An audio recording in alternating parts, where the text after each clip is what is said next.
Sayyidina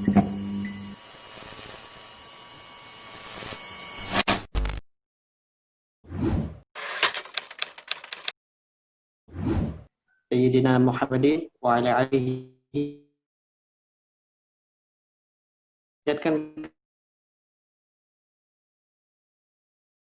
karena berkat rahmat dan hidayahnya lah sehingga guna melaksanakan salah satu kegiatan.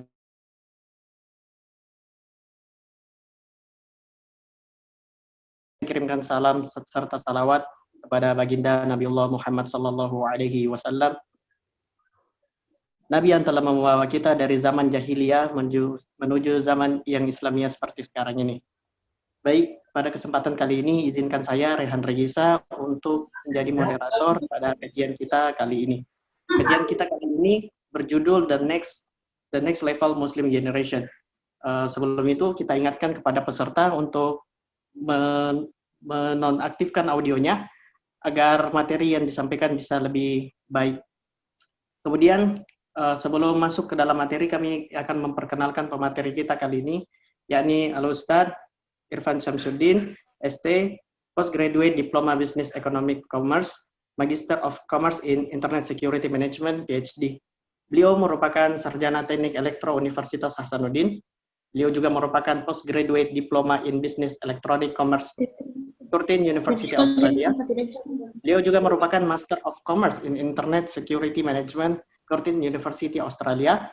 Beliau merupakan PhD Doctor in Engineering Seoul National University, South Korea, dan merupakan dosen program studi teknik komputer dan jaringan Politeknik Negeri Ujung Pandang.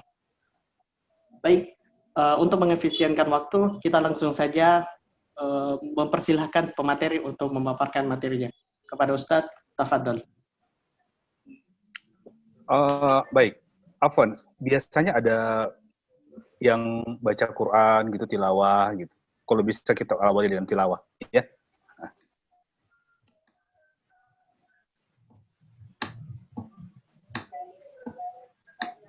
Tilawah. Bisa nggak diawali dengan tilawah?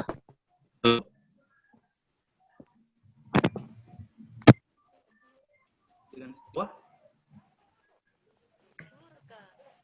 Nggak kedengaran? Suara saya nggak kedengaran?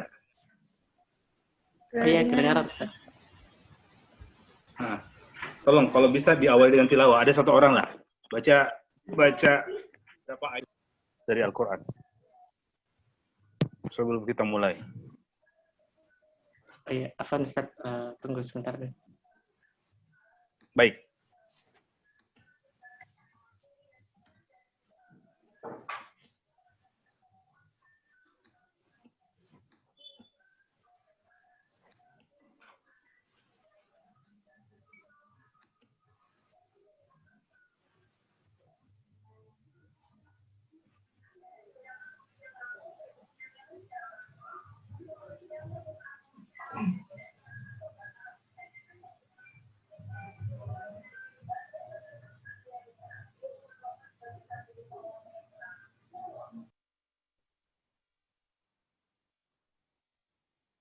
Bismillahirrahmanirrahim.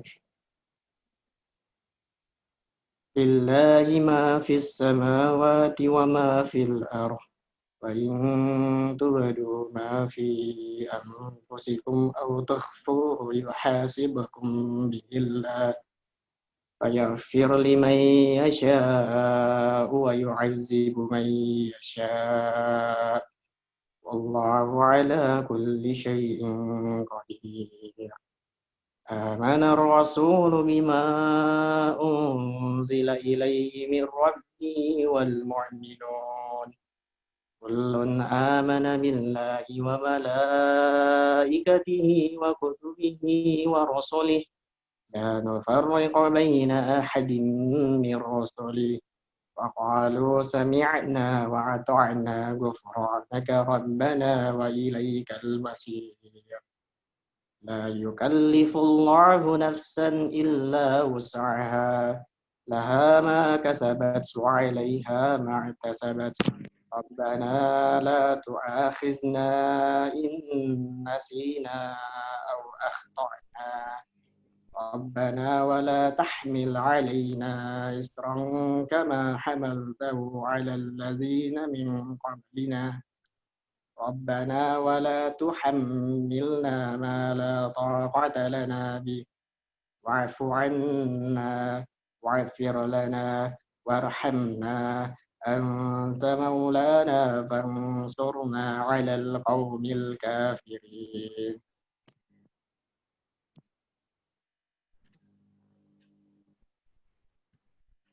Baik, selanjutnya saya persilakan Ustaz untuk menyampaikan materinya.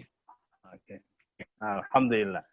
Bismillahirrahmanirrahim. Assalamualaikum warahmatullahi wabarakatuh. Waalaikumsalam warahmatullahi wabarakatuh. You can hear me, right? Yes. You can hear my voice, Yeah. okay? Okay, Yes, excellent. Ustaz. Alhamdulillah, wassalatu wassalamu ala rasulillah, wa ala alihi wa ashabihi, wa man ittaba'ahum bi ihsanin ila yaumiddin, amma ba'd. Segala puji hanya bagi Allah Subhanahu wa taala yang telah menurunkan agama ini sebagai tanda bukti cintanya kepada hamba-hambanya, yang dengannya kita insya Allah akan mendapatkan pembebasan dari azab neraka, dan yang dengannya, dengan agama ini insya Allah kita akan mendapatkan kebahagiaan di dunia wal akhirah insya Allah. Kemudian salawat dan taslim senantiasa kita aturkan kepada Nabiullah Muhammad sallallahu alaihi wasallam, Nabi terakhir yang diutus oleh Allah Subhanahu wa taala untuk menyempurnakan akhlak, untuk menyempurnakan keimanan manusia, yang hanya melalui jalur Nabi sallallahu alaihi wasallam saja satunya jalan untuk sampai kepada Allah hingga akhir di zaman kelak insyaallah. Baik, adik-adik sekalian, saya mengucapkan terima kasih atas undangannya untuk bersua pada malam hari ini dalam kegiatan pengajian online ya. Nah, berbicara tentang ilmu, saya kira adalah sebuah pembicaraan yang sudah sering kita dengarkan, bahwa Islam ini sangat menganjurkan sekali pentingnya ilmu dalam memahami agama dan menjalankan agama ini. Mari kita perhatikan dalam surah Al-Mujadalah, dalam ayat ke-19, bahwasanya Allah Subhanahu wa taala memberikan satu jaminan di sini dengan firman-Nya, A'udzubillahi minasyaitonirrajim. Bismillahirrahmanirrahim. Yarfa'illahu alladhina amanu minkum walladhina utul ilmu darajat. Allah akan senantiasa meningkatkan, meninggikan, increase the level of those mereka yang punya faith, punya keyakinan kepada Allah Subhanahu wa taala dan Nabi Muhammad sallallahu alaihi wasallam, punya keimanan dan juga memiliki pengetahuan. Dia akan ditinggikan oleh Allah Subhanahu wa taala beberapa level, jauh lebih tinggi lagi, yarfa'illahu alladhina amanu minkum walladhina utul ilm, dan orang-orang yang diberikan ilmu pengetahuan, darajat, beberapa derajat jauh lebih tinggi dibandingkan orang-orang biasa gitu. Allah Subhanahu wa taala dalam ayat ini sudah memberikan sebuah jaminan bahwa keimanan plus keilmuan itu akan memberikan dampak yang luar biasa. Dampak yang luar biasa. Tidak ada satupun peradaban di muka bumi yang bisa menguasai peradaban kemanusiaan tanpa penguasaan ilmu. Mari kita lihat bagaimana tingginya pengetahuan orang-orang Babilonia di era-era sebelum Masehi. Pengetahuan mereka terhadap how to manage logam, pengetahuan mereka tentang bagaimana menghasilkan logam untuk kehidupan mereka di zaman itu mengalahkan kehidupan, mengalahkan kualitas bangsa-bangsa yang lain yang hanya menggunakan batu. Level itu sudah kelihatan bahwa sebuah peradaban itu bisa mengalahkan peradaban yang lain ya, bisa mengungguli peradaban yang lain dengan ilmu. Demikian juga peradaban-peradaban yang lain setelahnya, ya, sampai kepada zaman keemasan Islam, itu semua pengetahuan-pengetahuan menjadi bukti bahwa dengan ilmu pengetahuan itulah sebuah peradaban bisa menjadi mercusuar, bisa menjadi suluh terhadap yang lainnya. Dia menjadi referensi terhadap yang lain.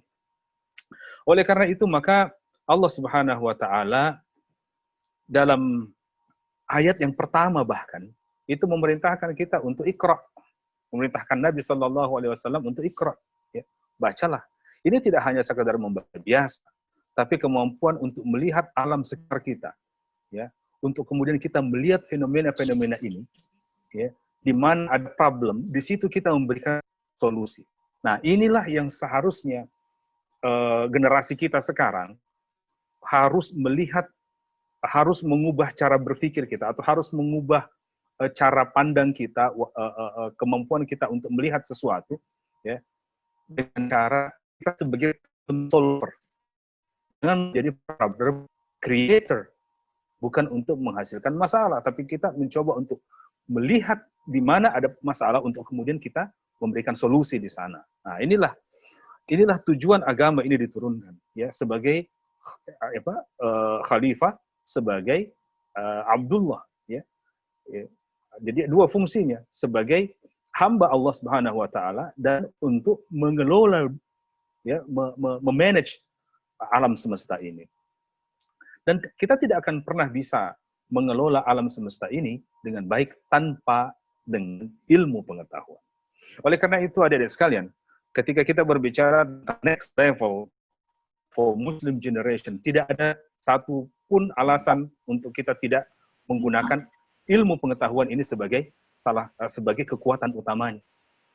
Dalam sebuah riwayat disebutkan, man arada dunya fa'alaihi bil ilm, wa man arada al-akhirah fa'alaihi bil ilm, wa man arada huma fa'alaihi bil ilm.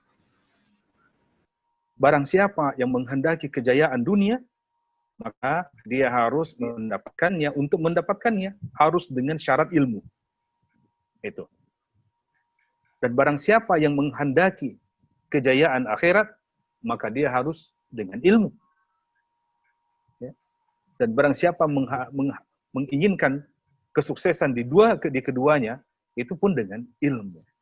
Jadi ilmu ini luar biasa penting. Nah, pengetahuan kita terhadap ilmu ini yang sebenarnya menjadi dasar bagi kita untuk memberikan kontribusi kepada masyarakat. Tapi sebelum kita bisa memberikan kontribusi kepada masyarakat kita harus menyiapkan diri kita dulu, ya. Menyiapkan diri kita, menyiapkan bekal kita untuk bisa memiliki keilmuan yang betul-betul bisa berkontribusi pada saatnya nanti. Nah, ada beberapa syarat. Yang pertama, dalam Islam kita sangat dianjurkan sekali oleh Allah Subhanahu wa Ta'ala, oleh lisan Nabi Sallallahu Alaihi Wasallam, untuk mulainya dengan niat ikhlas, ya, memulai dengan niat ikhlas. Jadi kita harus memiliki motivasi untuk menguasai ilmu pengetahuan ini, ya. Motivasinya karena Allah Subhanahu wa Ta'ala. Memotivasi diri kita ini untuk mendasarkan rencana-rencana kita, kegiatan-kegiatan kita, usaha-usaha kita itu karena Allah Subhanahu wa Ta'ala. Inilah fondasinya. Inilah yang membedakan kita dengan orang lain. Inilah yang membedakan kita Muslim, the next level, high quality Muslims, ya, young scholars, ya, seperti Anda semua, dengan orang yang tidak punya fondasi keimanan. Bagi kita sebagai Muslim, kita mulai segala sesuatunya karena Allah Subhanahu wa Ta'ala. Sebagaimana diriwayatkan, innamal a'malu binniyat, ya. Sebuah hadis yang sangat masyhur sekali. Segala sesuatu, ya, hendaknya didasari niat ikhlas karena Allah Subhanahu wa Ta'ala. Ya. Kalau niatnya benar, maka kita akan mendapatkan manfaat di dunia dan di akhirat. Tapi kalau niatnya salah, maka paling banter, itu pun kalau dapat, ya. Itu pun kalau dapat paling banter, kita dapatnya dunia saja. Ya. Jadi niat ini yang paling penting. Ya, kita niatkan untuk bisa menjadi orang yang memiliki pengetahuan yang kemudian dengan pengetahuan kita ini bisa manfaat pada orang lain. Ya, nanti kita bicara secara teknis nanti. Kemudian yang kedua, kita harus memiliki skala prioritas keilmuan yang harus dikuasai. Ada bidang ilmu pengetahuan yang oleh kita sebagai pembelajar di masa kini, menjadi orang yang sukses di masa depan dari perspektif Islam, kita harus memperhatikan ada yang disebut sebagai ilmu yang sifatnya fardu ain. Ya, fardu ain. Ilmu yang sifatnya fardu ain ini tidak seorang pun yang tidak boleh tidak tahu tentang dia. Jadi, harus kita memberikan perhatian terhadap ilmu yang namanya fardu ain ini. Kewajiban kita. Karena ini merupakan transaksi kita antara diri kita sebagai hamba dengan Allah Subhanahu wa taala. Yang pertama, ilmu tentang tauhid. Ilmu bagaimana mengesahkan Allah Subhanahu wa taala, bagaimana menjaga tauhid kita. Ilmu tentang hal-hal yang bisa merusak tauhid ini penting sekali. Jangan sampai kita melakukan hal-hal yang ternyata tanpa kita sadari, tanpa kita ketahui, karena kita tidak tahu, karena kita tidak belajar, nah kita melakukan hal-hal yang membuat kita keluar dari agama. Ini penting sekali. Di antara ilmu yang wajib untuk dipelajari adalah ilmu yang sangat penting dalam urusan ibadah. Ya, tidak ada alasan bagi semua Muslim untuk tidak tahu ini. Saya tidak tahu kasihan ayah nggak bisa. Ya, saya tidak tahu itu. Saya tidak diajari, nggak bisa. Anda harus belajar. You have eyes, you have ears. Ya, Anda punya tablet, Anda bisa membaca, Anda bisa bertanya dan seterusnya. Yang saya maksud dengan ilmu-ilmu ibadah yang sangat penting adalah taharah. Ya. Ini kewajiban. Kita tidak bisa bicara teknologi informasi, teknologi planologi, teknologi material. Ya, Muslim kalau tidak bicara tentang ini dulu. Karena kita tidak bisa lepas dari ini. We have to talk about this first. Ini harus selesai dulu. Ya. Kita harus sebagai Muslim harus mempelajari ilmu tentang bagaimana mensucikan diri. Bagaimana cara berwudu, bagaimana tata cara mandi wajib, ya, dan seterusnya. Ya, khusus untuk wanita misalnya, untuk perempuan, bagaimana cara bersuci haid misalnya. Ini penting, wajib kita ketahui. Kemudian, di antara yang wajib juga adalah bagaimana cara ibadat. Ibadat yang paling standar, how to make salat. Kita tidak bisa hanya sekedar melaksanakan ini berdasarkan apa yang kita lihat, kita dengar, ya, dari orang tua kita, dari teman kita, dari kakek, dan seterusnya. Tapi kita harus tahu. You have to know the knowledge behind. Anda harus tahu, ya, dalilnya, ya, di balik itu. Kenapa begini? Cukup tahu saja, bukan untuk diperdebatkan. Ya, jadi ingat, jangan sampai kemudian kita belajar ilmu pengetahuan, ilmu agama untuk kemudian kita pakai untuk berdebat. Itu bukan tempatnya. Kita belajar ilmu agama untuk diamalkan. That's it. Minta pada Allah untuk diberikan keikhlasan. Kemudian yang dianggap para ulama sebagai hal yang sangat wajib untuk diketahui sebagai ilmu yang fardu, ya, fardu ain, adalah bagaimana untuk menjaga hati supaya kita tidak sombong, ya, supaya kita tidak iri hati dan sebagainya. Ya, itu yang penting, ya, dan seterusnya. Ya. Nah, ketika ini sudah selesai, maka kita masuk kepada ilmu di mana yang disebut sebagai para ulama sebagai sifatnya wajibnya adalah fardu kifayah. Nah, ini menarik ini ketika kita bicara tentang fardu kifayah. Jadi fardu kifayah yang kita kenal selama ini, apa yang Anda tahu tentang fardu kifayah? Coba ada yang ngomong deh, dua tiga orang deh. What's your understanding about fardu kifayah? Tell me.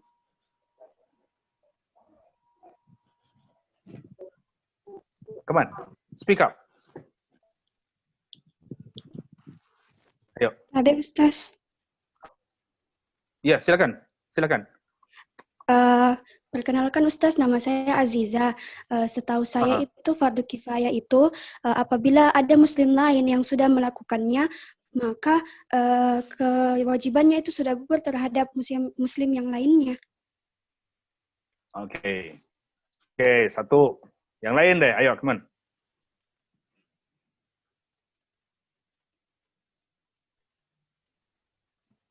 Ini suara yang cowok nih, ayo, teman. Ya mungkin teman-teman ada yang mau memaparkan. Ayo, ayo. Ini satu angkatan atau semua angkatan nih? Satu himpunan aja? Semua angkatan, Ustaz.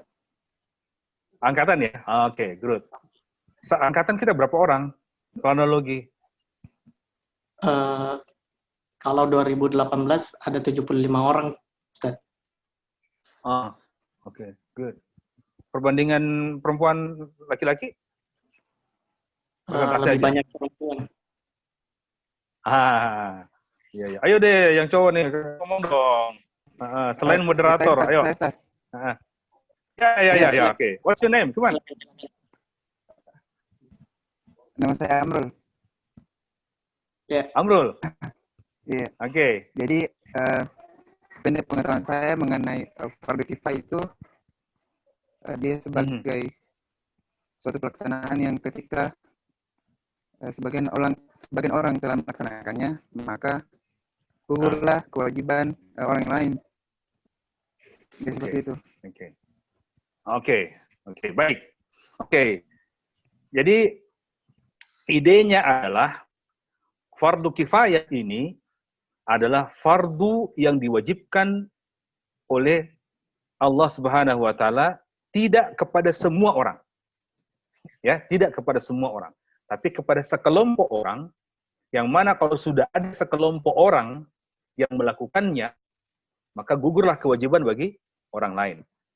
Nah, selama ini kalau kita belajar pelajaran agama yang dijadikan contoh itu fardu kifayah, ya, yang dijadikan contoh fardu kifayah adalah memandikan atau menyelenggarakan jenazah, iya kan? Jadi kalau sudah ada yang menyelenggarakan jenazah, yang lain tidak wajib. Oke. Nah, ini satu contoh yang berulang-ulang terus, mulai dari SD, SMP, SMA, mungkin sampai di perguruan tinggi, masih itu juga yang dipakai. Ya. Mbok ya perlu ditingkatkan gitu loh. Contohnya, supaya kita lebih meningkat lagi pemahaman kita. Jadi, fardu kifayah, yang masuk fardu kifayah adalah penguasaan bidang ilmu, teknologi, sains, disiplin-disiplin ilmu yang berbeda-beda. Jadi semua ini adalah fardu kifayah ini. Jadi bidang-bidang ilmu ini adalah fardu kifayah semuanya. Ya. Bidang saya adalah IT. Fardu kifayah Anda itu bidang IT. Anda tidak wajib untuk menguasai sampai detail gitu loh. Tapi bagi saya yang sudah nyemplung di bidang IT, ya, saya harus mengerahkan segala kemampuan saya to be the best, among the best lah gitu loh, in this field, di bidang ini gitu loh. Karena saya bertanggung jawab di sini. Saya bertanggung jawab untuk orang lain yang tidak mempelajari bidang ilmu saya. Nah, sebaliknya demikian juga untuk bidang planologi seperti Anda. Bidang planologi bagi saya itu fardu kifayah. Saya tidak wajib di situ karena ada mekik semua. Tapi apa yang terjadi kalau Anda tidak serius belajar? Sehingga jumlah expert di bidang Anda itu tidak seberapa. Padahal kebutuhan masyarakat sangat besar. Maka kita sama-sama berdosa. Tapi berdosa Anda karena bidang Anda gitu kan? Ya enggak? Ya. Anda lihatlah kondisi. Kita tidak mau melihat kondisi ini terjadi, nauzubillah min dzalik. Apa yang terjadi sekarang di Indonesia, ya. Di rumah sakit kita kekurangan tenaga medis menghadapi growing case of COVID at the moment gitu. Kita kekurangan tenaga medis. Ya. Maka harus ada pembahasan di sisi ini gitu loh. Bahwa jumlah yang terbatas ini menunjukkan ada pertanyaan apakah kita sudah memenuhi kewajiban kita, ya, kaum muslimin di Indonesia ini apakah sudah memenuhi kewajibannya untuk fardu kifayah dalam dunia kedokteran atau keperawatan. Wallahu a'lam. Ini satu, ini bisa diangkat sebagai sebuah kasus baru untuk kondisi sekarang. Jadi apa yang ingin saya sampaikan adalah bahwa fardu kifayah itu bagi orang di luar bidang ilmu kita. Tapi bagi kita, di bidang ilmu kita itu adalah fardu ain kita. Ini yang saya mau stressing.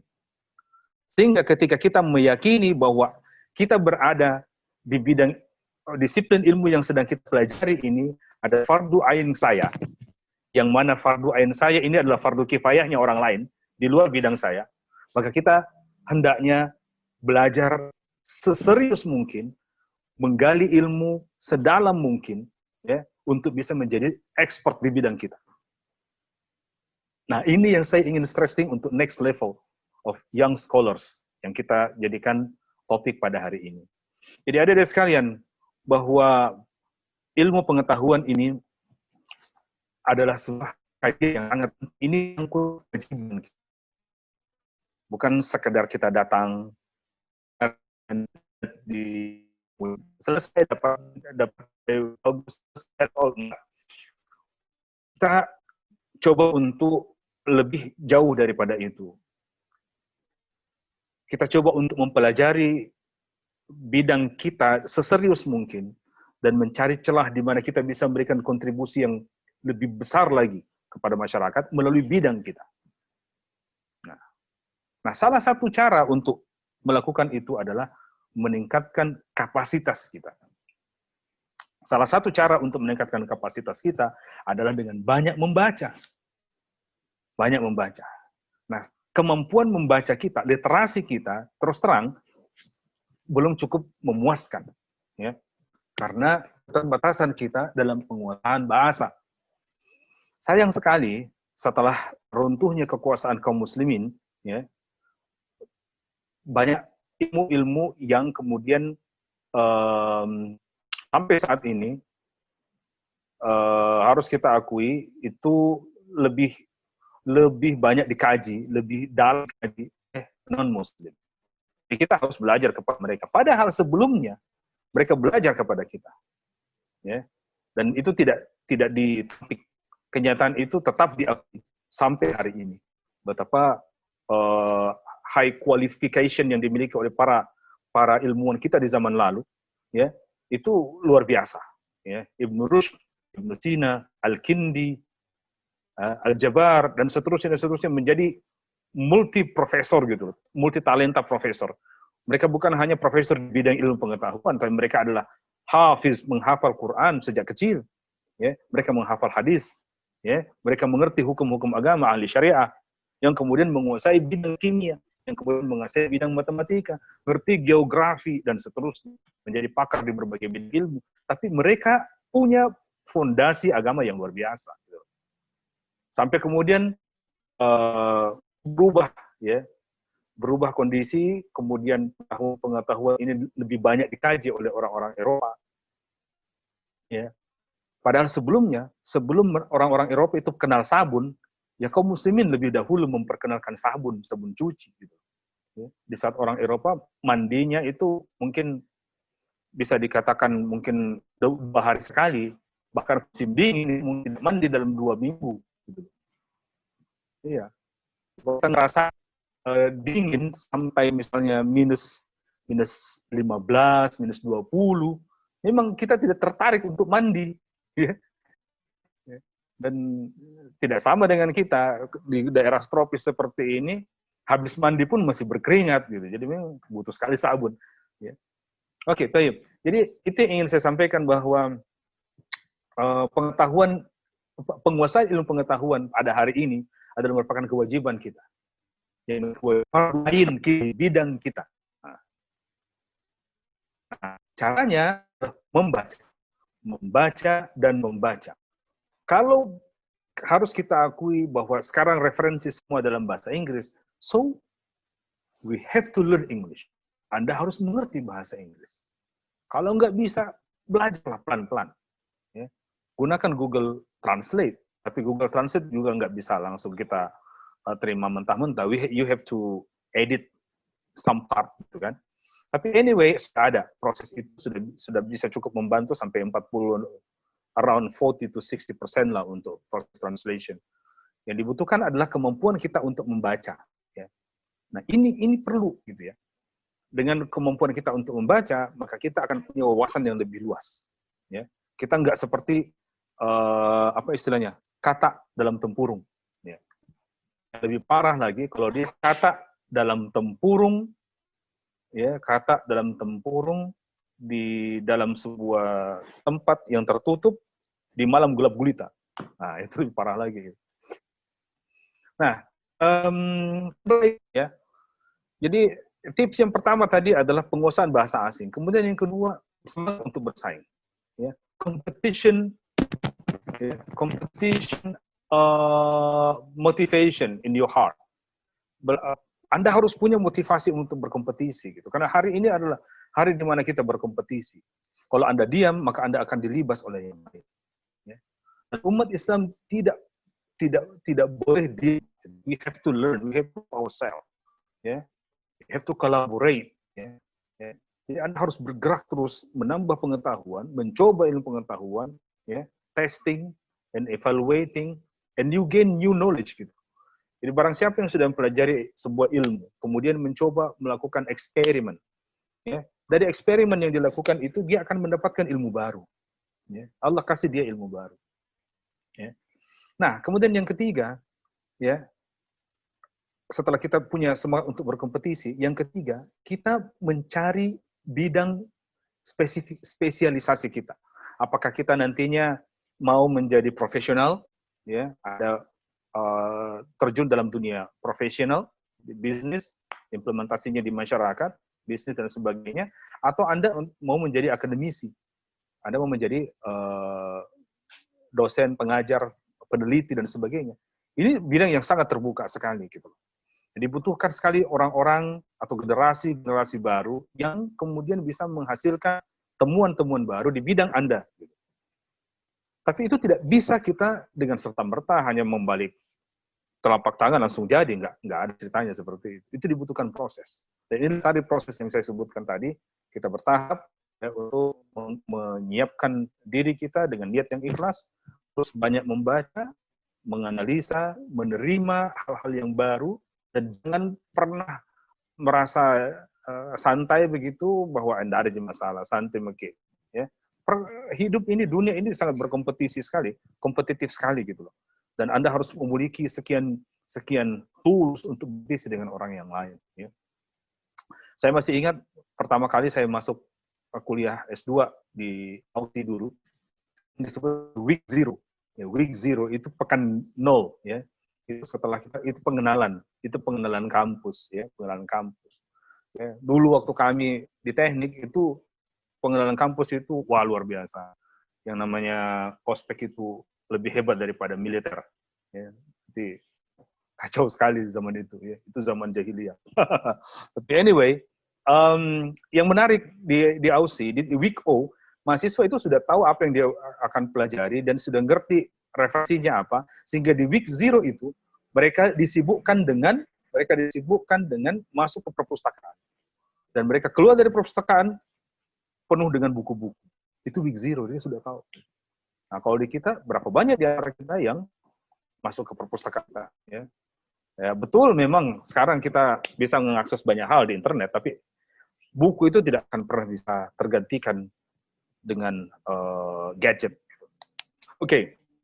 Baik, jadi akhir saya ingin menyampaikan bahwa di luar sana gitu banyak scholarship. There are many scholarship available for you. The only issue is satu-satunya masalah adalah apakah Anda tertarik untuk bersaing untuk mendapatkan ini atau tidak. Ya. Bukan hanya beasiswa yang ditawarkan oleh negara kita, PDP, itu beasiswa begitu banyak. Di Jepang ada, di Australia, di New Zealand banyak, ada dari Spain, Italy. Ya, itu menarik kalau kita mendapatkan itu dan cari tahulah dan berkompetisilah untuk menjadi terbaik di bidang planologi untuk mengharumkan kaum muslimin dan bangsa kita di era kancah persaingan internasional. Oke, saya kira ini sebagai sekedar untuk memantik semangat Anda untuk diskusi pada malam ini. Mungkin kita akan diskusi sampai 30 menit ke depan, insya Allah. Jika ada yang baik dan benar datangnya dari Allah, jika ada yang kurang mohon maaf atas keterbatasan saya. Astaghfirullahaladzim. Subhanakallahumma wa bihamdika nasyhadu an la ilaha illa anta astaghfiruka wa atubu ilaik. Assalamualaikum warahmatullahi wabarakatuh. Waalaikumsalam warahmatullahi wabarakatuh. Alhamdulillah. Itu tadi pemaparan materi dari materi kita, Ustadz. Kami ucapkan terima kasih. Jazakallahu khair wa barakallahu fiik.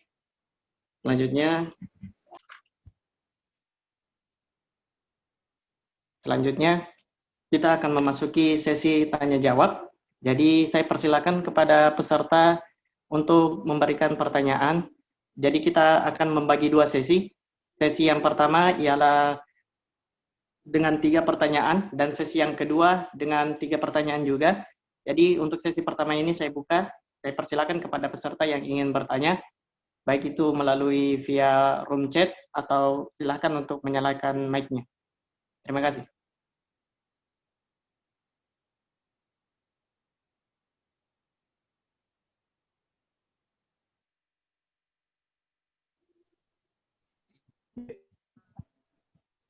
Kedengaran suara saya? Baik, kedengaran Ustaz? Suara saya? Oke, baik. Silakan yang mau bertanya. Ya, saya persilakan kepada peserta apabila ada memiliki pertanyaan. Jadi kita akan buka dua sesi. Sesi yang pertama dengan 3 pertanyaan dan sesi yang kedua dengan 3 pertanyaan juga. Jadi untuk sesi pertama ini silahkan teman-teman apabila ingin bertanya bisa melalui mic atau juga bisa melalui room chat. Terima kasih.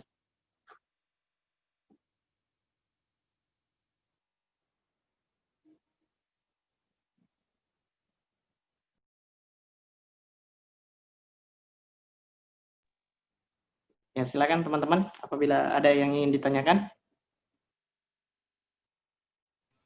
Habib moderator, ada yang raise hand. Di Aziza. Oh, iya. Ya, silakan untuk bertanya. Bisa aktifkan mic-nya. Baik, terima kasih atas kesempatannya. Perkenalkan, nama saya Aziza Nur Adila dari UIN Alauddin Makassar, jurusan Ekonomi Islam. Tapi Ustaz, yang ingin saya tanyakan itu, kan terkadang ada beberapa orang yang dia itu masuk ke jurusannya, terus setelah belajar beberapa tahun di dalam, selama beberapa waktu, terkadang ada beberapa orang yang berkata bahwa saya sepertinya salah jurusan deh, kenapa saya ambil jurusan ini dan bla bla bla bla bla bla seperti itu Ustaz. Dan terkadang karena alasan seperti itu mereka menjadi menelantarkan perkuliahannya dan dia tidak mau mendalami konsentrasi ilmu tersebut. Padahal seperti yang tadi Ustaz katakan bahwa kalau misalnya kita sudah masuk ke dalam ilmu tersebut, seharusnya kita mendalami ilmu tersebut. Nah, kalau misalnya ada orang-orang yang seperti itu, Ustaz, pertanyaan saya, apakah mereka berdosa atau itu tidak apa-apa kalau misalnya mereka juga punya memilih untuk mengambil konsentrasi ilmu yang lain selain dari jurusan yang mereka ambil itu, Ustaz. Mungkin itu saja pertanyaan saya. Mohon maaf jika ada kesalahan. Wassalamualaikum warahmatullahi wabarakatuh. Ya. Oke, menarik pertanyaan. Ya, saya persilakan lagi untuk teman-teman untuk yang ingin bertanya. Jadi pertanyaannya kita tampung dulu.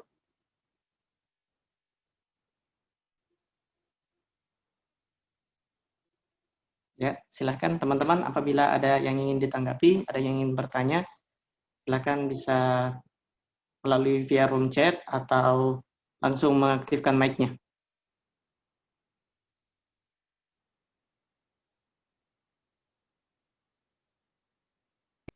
Atau sepertinya belum ada lagi ya. Nah, daripada iya. kita wasting time, kita diskusikan saja pertanyaan yang pertama ya. Ya, silakan Ustaz.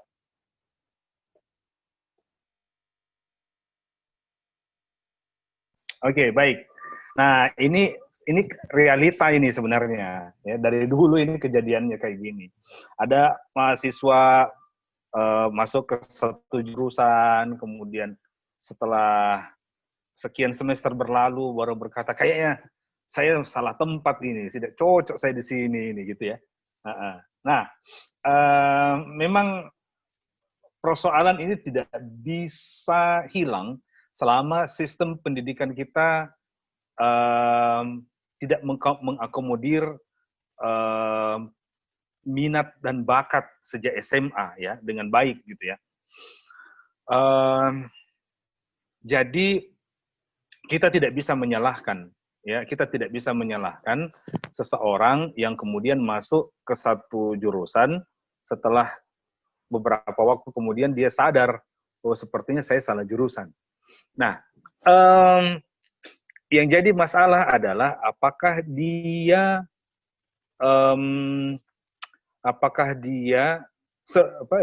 jujur untuk cepat mengakui ini atau tidak gitu loh. Karena dalam beberapa kasus ada mahasiswa juga yang kuliah itu hanya untuk memenuhi permintaan orang tuanya. Jadi dia kuliah di satu jurusan bukan maunya dia gitu kan. Jadi itu adalah maunya orang tuanya gitu. Itu satu kasus. Kasus yang kedua, dia milih jurusan itu ya karena teman-temannya milih di situ. Jadi dia ngikut gitu, follower aja gitu. Dia nggak ngerti gitu kan. Nah, ternyata di jurusan itu dia nggak cocok. Dia cocok berteman dengan teman-temannya, tapi dia tidak cocok belajar di bidang yang teman-temannya sukai itu gitu. Jadi memang problemnya ada di kita sendiri gitu. Saya tidak bisa menyatakan bahwa dia kemudian kita vonis bersalah atau tidak, karena itu kondisinya berbeda. Ini kasusnya adalah ketika dia belum menemukan passion-nya gitu loh. Nah, tapi ketika kita sudah menemukan passion-nya kita, itu nggak boleh kita telantarkan. Ya, Anda harus serius di situ. Ya, tapi harus kita akui, tidak sedikit mahasiswa yang tidak menemukan passion-nya di bidang yang dia pilih sekarang. Jadi problem ini akan membuat dia ya di satu sisi secara waktu dia akan terlambat, tertinggal. Ya. Katakanlah, dia sebenarnya orangnya suka suka diskusi ya. Bahkan dia suka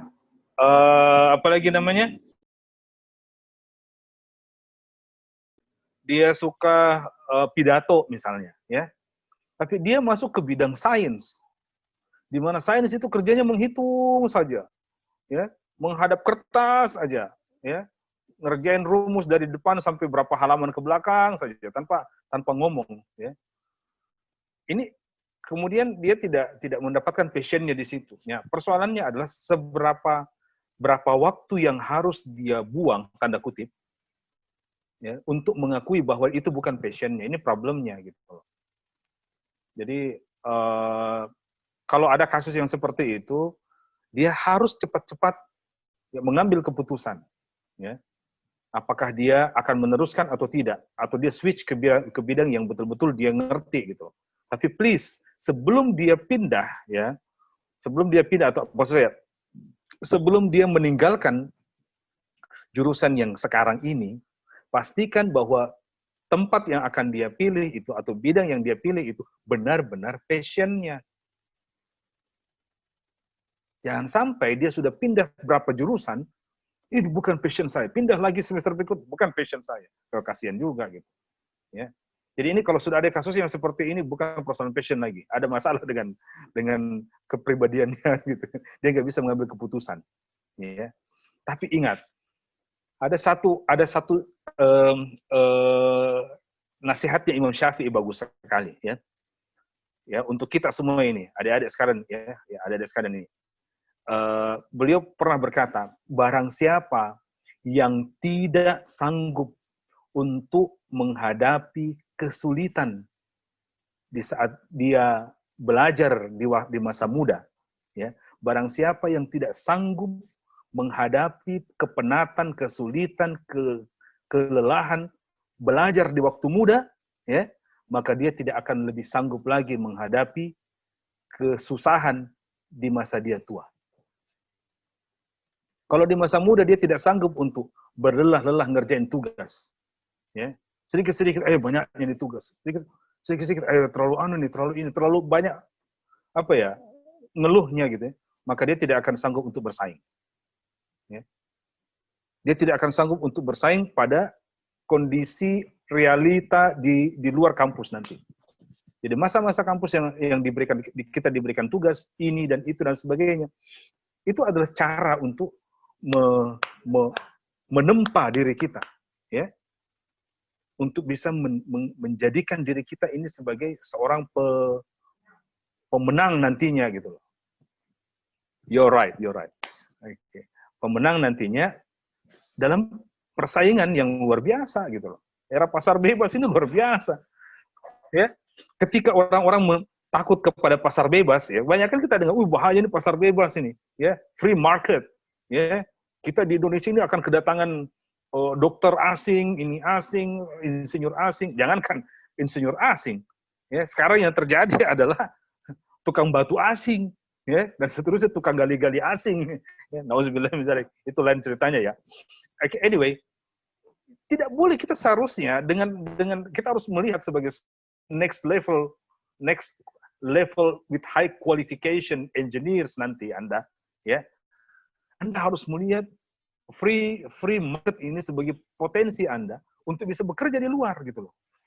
Kenapa justru yang kita lihat dari sisi kita takut nanti ada kita nanti yang menguasai pasar tenaga kerja di ASEAN, should be like that. Tapi bagaimana kita bisa seperti itu kalau kita tidak persiapkan sekarang? Belum apa-apa kita bilang ini bukan passion saya. Belum apa-apa kayaknya nggak cocok. Padahal kita belum coba gitu loh. Ya. Coba saja dulu. Jadi anak-anak yang seperti itu, betul mungkin dia ini ya, tapi bisa saja mungkin itu sebagai alasan untuk kemalasannya. Wallahu a'lam, ya. So fight yourself gitu loh. Selesaikan saja dulu, selesaikan saja dengan segala babak belurnya Anda.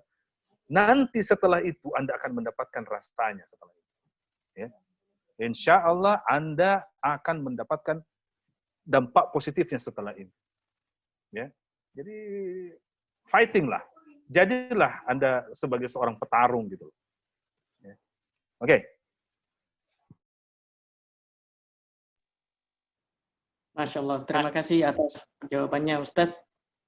Saya kembalikan ke saudari penanya, apakah jawaban telah jelas? Ya, terima kasih banyak Ustaz, sangat jelas jawabannya. Baik, alhamdulillah. Selanjutnya, saya persilakan kepada peserta, apakah ada yang ingin bertanya?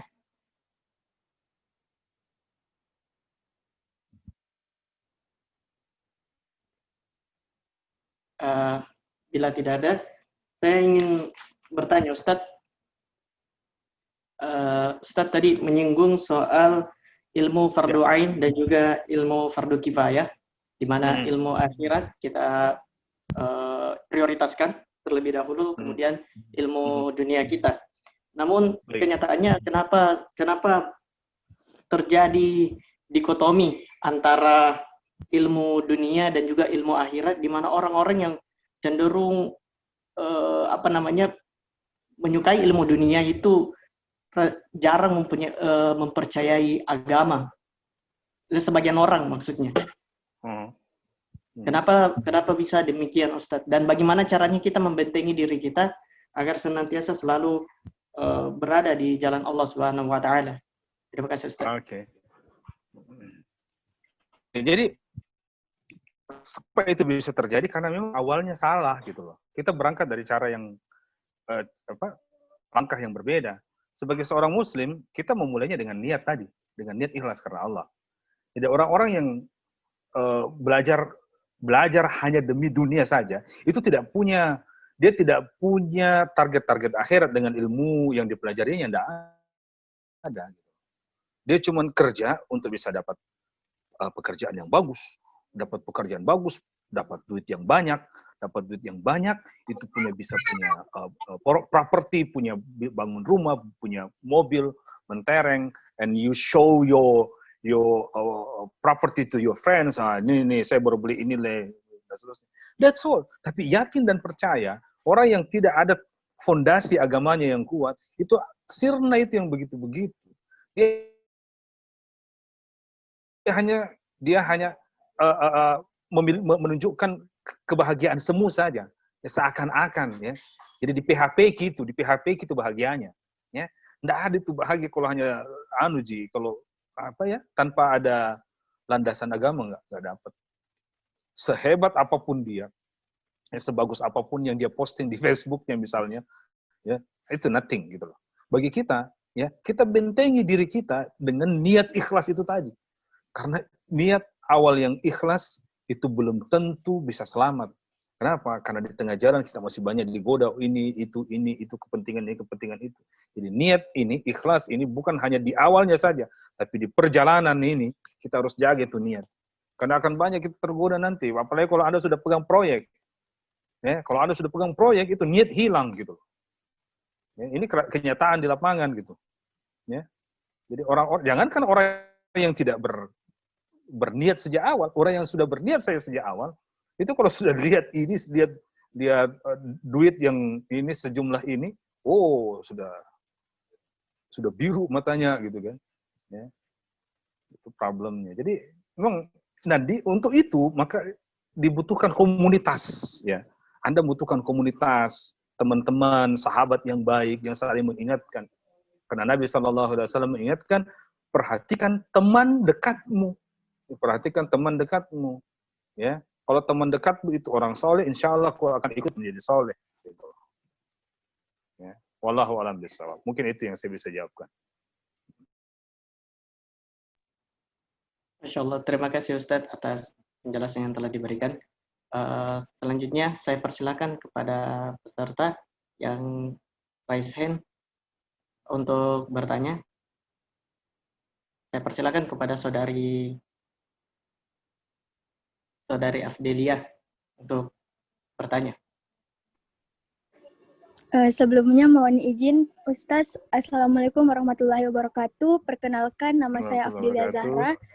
Yeah. Dari Departemen Teknik Perencanaan Wilayah dan Kota Angkatan 2020 Universitas Hasanuddin. Jadi saya pernah mendengar dalil yang bunyinya itu thalabul ilmi faridatun ala kulli muslimin wal muslimat, yang artinya itu menuntut ilmu itu wajib bagi muslim dan muslimah. Nah, pertanyaan saya lantas bagaimanakah dengan seseorang yang berilmu namun ia tidak mengamalkannya? Contohnya hanya untuk mendapatkan nilai, apakah itu sudah dapat dikatakan menyelesaikan kewajibannya? Sekian, wassalamualaikum warahmatullahi wabarakatuh. Oke, ya, baik. Nah, ini menarik ya. Ini menarik. Ya. Kalau kita memulai dengan niat yang benar, maka tentu belajar itu bukan hanya sesuatu untuk dipamer-pamer, ya. Tapi sesuatu yang betul-betul kita mau tahu gitu loh. Kita mau ngerti ini gimana ini ceritanya, apa masalahnya, apa saja solusi-solusi yang sudah dikembangkan atau rumus-rumus yang sudah dikembangkan untuk mengatasi masalah ini. Terus bagaimana ketika ini rumus diimplementasikan? Ya, apakah dia bisa solving problem semuanya? Oh, kalau tidak semuanya, kenapa yang ini work, yang itu tidak work misalnya? Ya. Maka orang yang punya passion, ya, yang passionnya kuat itu karena motivasi niatnya lillahi ta'ala, maka bagi dia mempelajari ini secara detail, ya, sampai ngerti kerangkanya seperti apa, frameworknya seperti apa, ini arahnya bakal kemana, konsekuensinya seperti apa rekomendasi yang bisa kita berikan. Orang yang punya niat ikhlas yang baik, motivasinya karena agama, itu akan mendapatkan kepuasan tersendiri ketika belajar. Ya. Dan pasti akan mendapatkan manfaat, nanti nilainya bagus. Tidak sama dengan orang yang sekedar mau bagus nilai saja. Ya. Dia juga akan malu-malu nanti ketika misalnya ditanya, tahu kok dapat mata kuliah ini, Di? Pasti dia juga begini, Ji.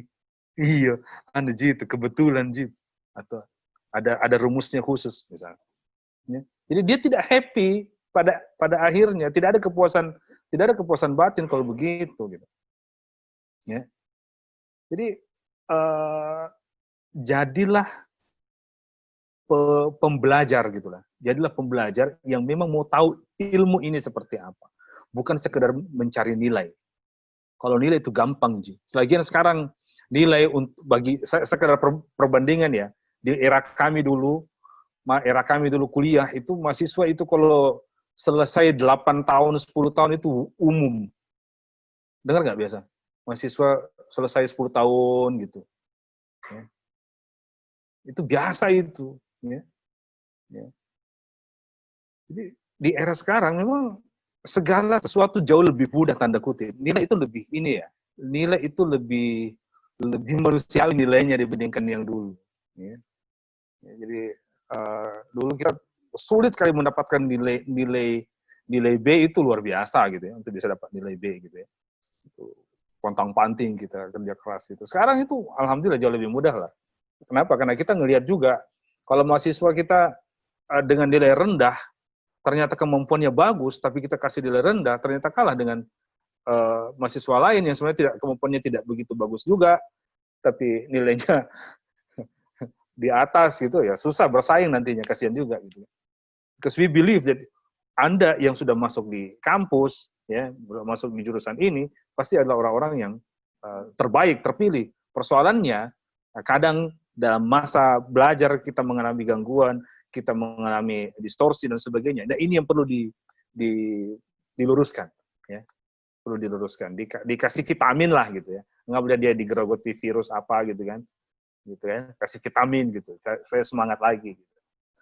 Jadi kalau sekedar dia mencari nilai, dia tidak rasakan kepuasan. Dia tidak akan pernah merasakan kepuasan seperti puasnya orang yang betul-betul mencari ilmu. Beda, gitu loh. Beda rasanya. Oke ya. Last question lah. Pertanyaan terakhir, kalau ada yang mau bertanya silahkan. Terakhir. Ya Ustadz. Oh nih. Ya saya persilakan untuk. Ada tadi di ini, Ahmad di chatting. Ada tadi, ya. Saya lihat. Ya Ustadz. Apa itu? Baik, saya bacakan saja pertanyaannya Ustadz. Iya. Afwan mau bertanya, baru-baru ini saya melihat postingan di sosial media kalau di umur 20-an kita sudah dilanda dengan pikiran keraguan akan yang terjadi pada diri kita di masa depan. Apakah sukses atau tidak? Tanpa merasa suuzon kepada Allah, saya juga kadang berpikiran akan hal tersebut. Saya sebenarnya suka melakukan berbagai hal, tetapi masalahnya biasanya saya tidak konsisten dalam mendalami bidang tersebut. Jadi istilahnya serba bisa, tapi tidak pro di dalam suatu bidang saja. Jadi bagaimana saran Ustadz terkait hal tersebut? Oke. Menarik. Jadi ada tipe-tipe manusia itu beda-beda ya. Tipe-tipe kita itu beda-beda ya. Ada yang memang betul-betul bisa tekun, ya, betul-betul bisa tekun gitu. Ada yang tekun-tekunnya 80% gitu, ya. Ada tekun-tekunnya 60%. Tapi anyway, ada tekunnya, ya. Ada tekunnya dan yang namanya tekun itu kadang ada pemicunya, ada kondisi internal atau eksternal kita yang membuat kita bisa tekun. Anyway, selama masih ada tekunnya itu masih baik. Itu yang dipupuk baik-baik. Jangan sampai dibilang dizerokan, jangan. Itu Anda sudah punya itu. Anda sudah punya sebuah nilai besar, nilai positif yang luar biasa gitu loh. Bisa dipupuk. Cari lingkungan yang lebih pas lagi, cari waktu yang lebih ini, cari bacaan-bacaan yang kira-kira bisa memotivasi Anda lebih baik lagi gitu. Itu aja intinya. Gitu. Cari teman diskus ya. Jangan pendam sendiri. Ya, memang ada masalah, tapi kalau masalah itu Anda pendam sendiri, Anda tidak punya kawan untuk bisa sharing, yang mana kawan itu juga adalah orang yang bisa memberikan motivasi kepada Anda yang hal-hal yang baik, hilang itu lapas sakit. Ya. Jadi Anda butuh kawan yang bisa saling memotivasi. Sudah ini bagaimana Anda? Contoh misalkan, ya, Anda targetkan, misalkan selesai itu dengan nilai TOEFL 550. Tapi itu bukan simsalabim. Anda tidak bisa simsalabim bisa mendapatkan angka segitu gitu loh. Anda harus memanage waktu ya untuk belajar bahasa Inggris misalnya untuk target itu gitu loh. Tapi anyway, tidak semua orang bisa konsisten dengan waktu ini yang sudah disepakati. Nah, yang dibutuhkan adalah teman untuk saling mengingatkan. Kenapa? Target kita sama. Kita harus target selesai dengan TOEFL sekian. Ya. Hari ini kita kerjakan soal barang yang ada online yang gratis, karena ada kok begitu. Kita kerja barang gitu. Kau dapat berapa? Saya dapat berapa? Gitu. Ya. Punya partner. Istilahnya anak-anak partner in crime. Ya. Nggak apa-apa gitu loh. Ya. Kita harus punya itu. Karena memang semangat itu memang naik turun. Iman aja naik turun. Apalagi semangat. Tapi selama masih ada itu semangat, that's good. Oke ya. Semangat insya Allah. Ya, terima kasih atas penjelasannya, Ustadz. Afwan, Ustadz, boleh satu pertanyaan lagi? Ya, oke, baik. Silakan. Saya silakan kepada saudari Rifda untuk bertanya. Assalamualaikum warahmatullahi wabarakatuh. Saya Rifda Irfan, Ustaz, dari PWK 2017. Oh iya. Di sini saya mau bertanya, Ustaz. Ya. Bagaimana kayak menentukan pilihan dari kegundahan hati, Ustaz? Kayak ada beberapa pertanyaan yang kayak terlintas, Pak Ustaz, dan ini tuh yang bikin mungkin beberapa dari teman-teman saya juga agak bimbang. Pertanyaannya itu seperti ini, Ustaz. Lulus tepat atau lulus cepat? Dan di sini saya lulus ingin tepat waktu atau lulus cepat, ya.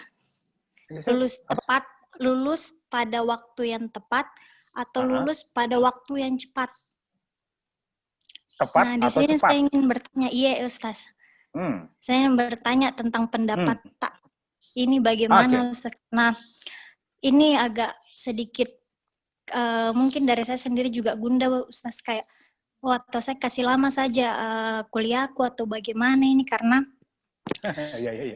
ya karena kan sekarang juga dilihat dari kondisinya, Ustaz, kalau sekarang pandemi baru untuk semua jalur ditutup kayak CPNS sampai tahun 2021 dan saya minta pendapatnya Ustaz bagaimana itu untuk kayak harus kayak begini, mungkin bisa terbuka sedikit Ustaz. Terima kasih. Ya. Baik. Oke. Jadi antara lulus tepat dengan lulus cepat. Kalau saya begini. Saya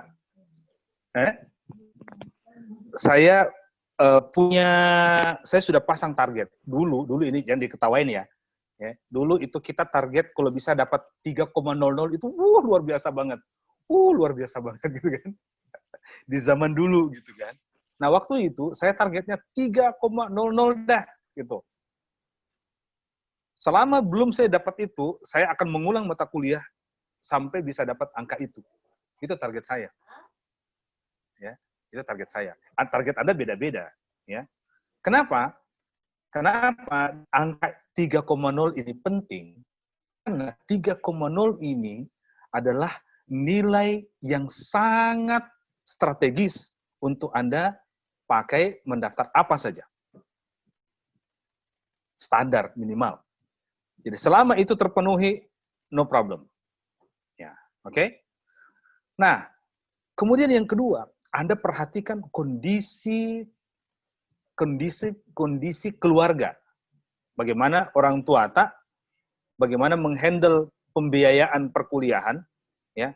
Kalau memang bisa, ya, kalau memang sudah memenuhi persyaratan, kenapa tidak? Ya.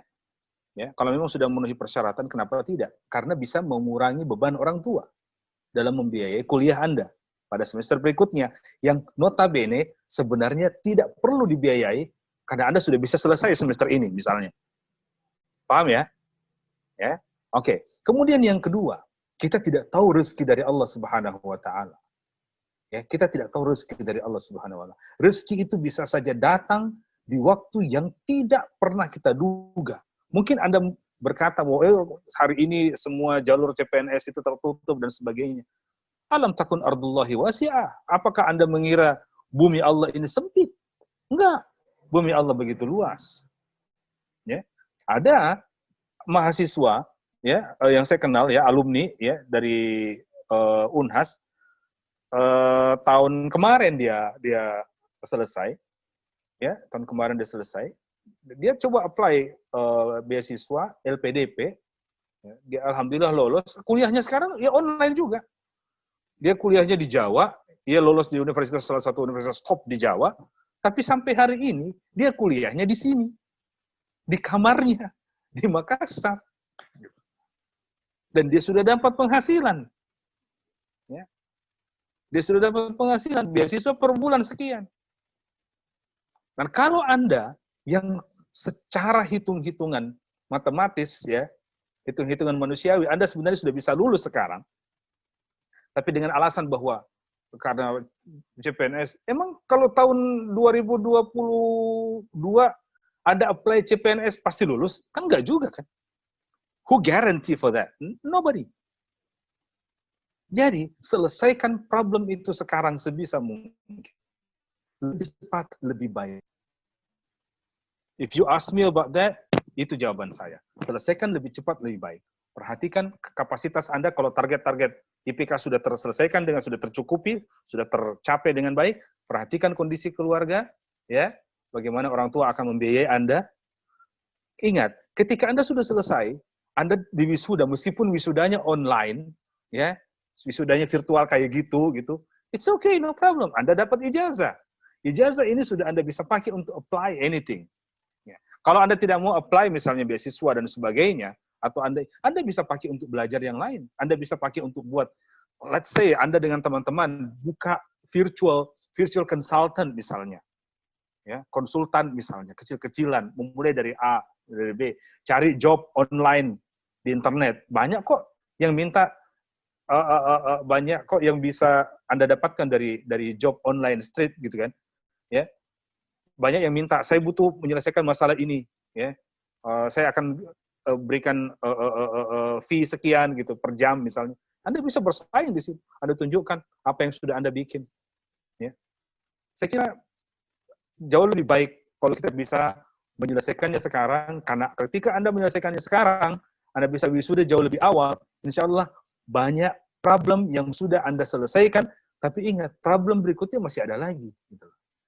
Yang kalau Anda tidak selesaikan lebih awal sekarang dengan wisuda Anda sekarang, Anda sama dengan menunda pekerjaan-pekerjaan itu untuk Anda tumpuk di masa depan. Gitu. Selesaikan sekarang lebih baik. Itu menurut saya. Ya, sukses Ki, insyaallah.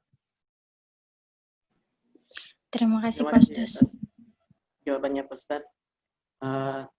Baiklah peserta, kita telah menyelesaikan sesi tanya jawab kali ini. Terima kasih kepada Ustaz telah menjawab seluruh pertanyaan. Terima kasih juga kepada peserta yang telah bertanya. Kemudian kita masuki sesi berikutnya, yakni sesi dokumentasi. Jadi kami harap silahkan untuk menyalakan kameranya.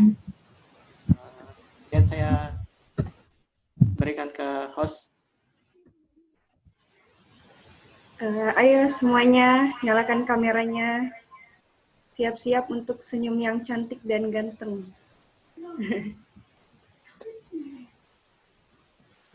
Ana, Dul, Set. Jadi di sini ada 3 slide. Saya akan ke slide pertama dulu. Oke. 1, 2, 3. Oke. Tunggu sebentar. Oke, slide kedua.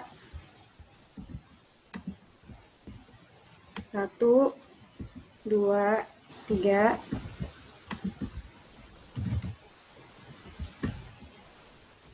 Slide ketiga. 1, 2, 3.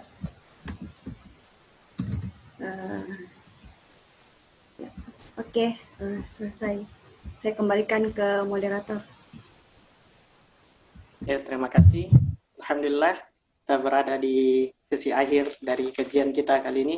Sebelum penutupnya, saya kembali mengingatkan untuk peserta mengisi absen di room chat. Di situ tertera link untuk absen kita, kajian kita pada hari ini. Adapun untuk informasi-informasi mengenai kajian-kajian rutin keagamaan yang dilaksanakan oleh HMPWK FTUH bisa diakses di akun resmi Instagram HMPWK FTUH. Sebelum penutup, saya mengambil kesimpulan bahwa dalam menuntut ilmu kita harus mulai dengan ikhlas, menentukan skala prioritas kita. Ilmu fardu ain itu yang paling utama, kemudian ilmu fardu kifayah. Kemudian tips dalam meningkatkan level kita sebagai seorang muslim, yakni meningkatkan kapasitas kita dalam bidang literasi, senang dalam bersaing secara sehat, kemudian cari bidang spesialisasinya kita. Dan terakhir, barang siapa yang hendak meraih kejayaan dunia, maka raihlah dia dengan ilmu. Barang siapa yang hendak berjaya di akhirat, raihlah dia dengan ilmu. Dan barang siapa yang hendak jaya di kedua bidang tersebut, raihlah dia dengan ilmu. Alhamdulillah, subhanallah wa bihamdik, asyhadu an la ilaha illa anta, wa astaghfiruka wa atubu ilaik. Wassalamualaikum warahmatullahi wabarakatuh. Syukran Ustadz atas waktunya.